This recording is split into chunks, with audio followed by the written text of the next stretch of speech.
민수기 33장에 보면 하나님께서 모세에게 명해서 이스라엘의 노정을 기록하라고 그렇게 하셨어요. 그 이유가 있겠죠. 첫째는 믿음이 없으면 멸망을 당하고 그의 자손은 개고생한다. 사실 그들이 믿음이 있었으면 애굽에서 바로 해안길을 거쳐서 가나안 땅에 들어갈 수 있었습니다. 며칠 걸리지도 않아요.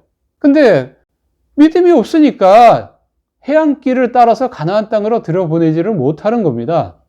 그곳으로 가면 블레셋하고 전쟁을 벌여야 되는데 전쟁을 벌이면 그 전쟁이 무서워서 다시 애굽으로 돌아갈까 봐 결국 홍해바다를 가르고 광야길을 통해서 이스라엘의 믿음을 하나님은 성장시키기를 원하셨던 거죠. 믿음을 성장시키려고 이렇게 다양한 방법으로 이적을 행하셔서 우리를 가르치시고 믿음으로 업시키려고 했을 때 가데스에서 가나안 땅으로 들어갔어야만 했습니다. 근데 가데스에서 가나안 땅으로 들어가지 않고 오히려 한 사람을 세워서 애굽으로 돌아가겠다라고 했기 때문에 하나님의 징벌을 받았던 것이죠. 그래서 40년 광야 생활을 했던 겁니다. 광야 40년 생활을 하면서 다 멸망당하게 되고 그의 자손들은 40년 동안 이제 개고생하는 거죠. 40년 동안 40곳을 거쳐갔으니까 1년에 한 번씩 이사를 한 거죠. 40년 동안 1년에 한 번씩 이사를 해보세요, 여러분. 생활이 어떻겠습니까? 정상적인 생활이 되겠습니까? 안정적인 생활이 되겠습니까? 짐 풀기도 하죠? 어떤 때는 짐을 풀만 하면 또 이사를 해야 되니 참으로 힘든 생활이죠. 이렇게 믿음이 없으면 인생 참 힘들어요.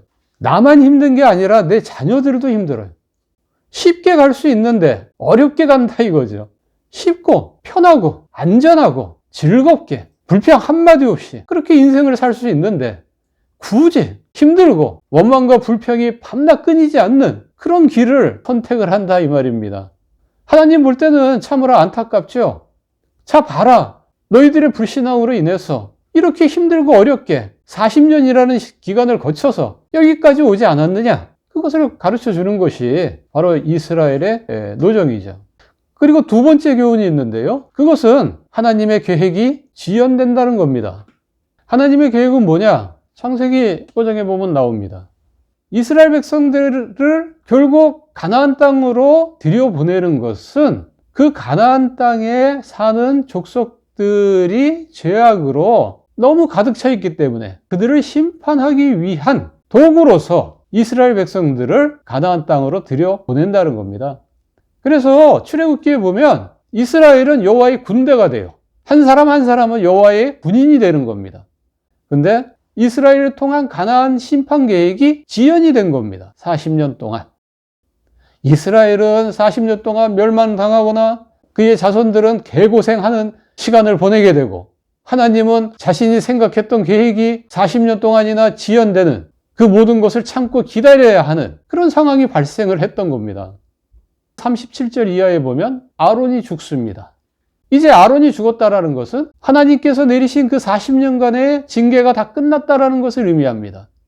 그리고 40절에 보면은 아론 왕을 물리친 거, 가나안 땅의 여러 왕들을 다 물리칠 수 있다라는 것을 미리 보여준 거죠. 그래서 과거를 보면 미래를 알 수 있는 거예요. 바다를 육지같이 건넌 것, 이것은 요단강을 육지같이 건널 것을 보여주는 거죠. 오아시스 엘림을 만난 것, 건너가면 순탄할 것을 보여주는 거죠. 르비딤에서 물이 없었는데 반석을 쳐서 물을 내신 것, 하나님이 먹고 사는 문제 해결해 준다라는 것을 보여주는 거죠. 이렇게 하나님의 이적들을 언급함으로써 저 가나안 땅에 살고 있는 사람들을 두려워하지 말고 믿음으로 들어가서 그들을 심판하는 그런 전쟁을 수행하라는 겁니다. 이렇듯 하나님의 말씀대로 하면 광야 생활처럼 떠돌이 생활 안 해도 됩니다. 이제 안정적인 생활을 할 수 있어요. 이제 힘든 생활 다 끝입니다. 고생 끝, 행복 시작입니다. 거침이 없습니다. 그런데 하나님이 경고를 하죠. 만일 너희들이 그들을 몰아내지 않으면 그들이 너희 눈에 가시가 된다. 허리를 찌르는 것이 된다. 그래서 너희들이 괴로워할 것이다. 이렇게 말씀합니다. 이스라엘 그러면 오늘날 교회에 해당되지 않습니까?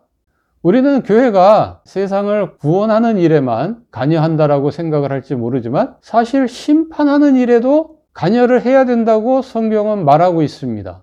이것을 안 하니까 오히려 교회가 찔림을 당하는 겁니다. 괴롭힘을 당하는 거예요. 세상 사람들한테. 그 다음 말씀도 무섭죠? 예?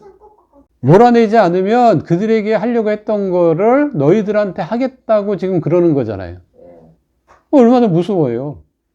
그럼 이 심판사역을 어떻게 해야 하는 것인가? 구약의 이스라엘 백성들처럼 칼과 창과 활을 가지고 들어가서 실제로 다 죽여야 하는가? 그건 아니죠. 그렇게 해봐야 이 땅에 하나님 나라가 안 세워져요. 그게 구약에서 그 증명된 사실들입니다.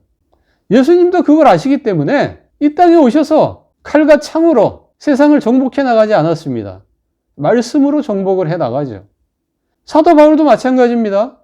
아테네에 갔을 때 그 아테네의 우상이 너무 많았어요. 사람들이 심지어 알지 못하는 신에게 이렇게까지 붙여놓고 절을 한다고. 그러한 우상의 도시 아테네 사람들한테 바울은 칼과 창을 휘둘러서 너희 믿을래 안 믿을래? 안 믿으면 다 죽는 거야. 이렇게 하지 않고 복음을 전했습니다. 예수님을 전해서 그들로 하여금 믿게 하고 믿은 그들이 이제 우상을 버리고 산당을 버리고 하나님을 섬기는 그런 사람이 되게 하는 것. 그것이 바로 심판 사역이에요. 복음을 전했는데 그들이 믿지 않잖아요? 그러면 이미 심판을 받은 거라고 요한복음에서 예수님이 그렇게 말씀하셨어요. 구원과 심판 사역은 동전의 양면과 같은 거예요. 항상 따라다녀요. 오늘날 교회는, 오늘날 성도 한 사람 한 사람은 그래서 복음을 전해야 하는 거예요. 예수님이 부활 승천하실 때 우리에게 당부를 하셨던 말씀 있지 않습니까? 온천하에 다니면서 만민에게 복음을 전파하라고. 말로 전하지 않으면 행동으로라도 전해야 하는 겁니다. 근데 전하지 않으면은 구원 받아야 할 자들이 구원 못 받고 심판 받아야 할 자들이 심판 못 받으니까 그 책임을 너한테 묻겠다는 거죠. 제게 8살 손녀가 있는데요. 아침에 저한테 그런 얘기를 하더라고요. 자기 친구한테 말씀을 잘 이렇게 설명을 했대. 설명을 하고 기도까지 했대요. 그 애가 교회 나왔대요. 이제 다닌대요. 그래서 울고 잘했다 그랬어요. 이렇게 조그만 애도 전도를 하는데 우리들도 해야죠. 안 되면 전도할 수 있게 해달라고 기도하면서 용기를 달라고 성령을 통해서 용기를 달라고 하면서 전도할 수 있는 기회를 잡아야죠, 우리도. 그리고 복음을 직접 전하기가 힘들면 제 영상을 다른 사람들한테 전해줘도 이게 복음이니까 하나님도 기뻐하실 줄로 믿습니다. 그래서 과거를 돌아보는 것도 괜찮습니다. 보통 연말 되면 막년회를 하죠. 연말에 막년회를 못했으면 연초에 막년회를 해도 괜찮습니다.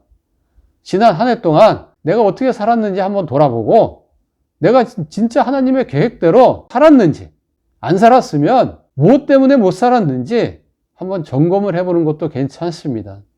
그래야 본인도 어떤 그 의미를 부여할 수 있고 뜻깊은 삶을 살 수가 있지 않겠어요? 많은 사람들이 노년이 돼서 후회한다고요.